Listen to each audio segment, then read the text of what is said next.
ஆங்கார பைரவி ஆனந்த பைரவி வாகா நாயகி ராகுபத்துரு ஜெயபத்துரு குருபத்துரு வேறனை மாத்தி சொல்லுற தாயலி புடிக்காரங்கிட்ட போய் சொன்னேன்னு தலையெழுத்த கிழிச்சிட்டு போயிடும். எப்படி பச்சாமால கேள்வி எப்படி கிழிச்சிட்டு இல்ல நிறைய பேர் வந்து போய் சொல்லி ஊரா ஏமாத்துறாங்கப்பா. அதெல்லாம் உன்னை டெஸ்ட் பண்றது. நீ ஒரிஜினல் புடிக்கல டூப்ளிகேட் ஆன ஒழுங்கு மரியாதை உண்மையான பேர் சொல்லு. என் பேரா? என் பேர் திருப்பதிப்பா. திருப்பதி. திருப்பதி என்று பேர் ராசிக்கு மாரியம்மா செக்கம்மா ராயஹானியாவு ரைமுனியாவு சரி ஆகுமா ரைட் ஆகுமா?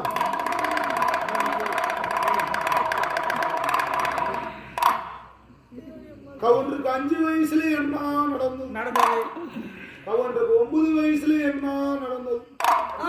கவுண்டருக்கு 18 வயசுல என்ன நடந்தது? கவுண்டருக்கு இப்ப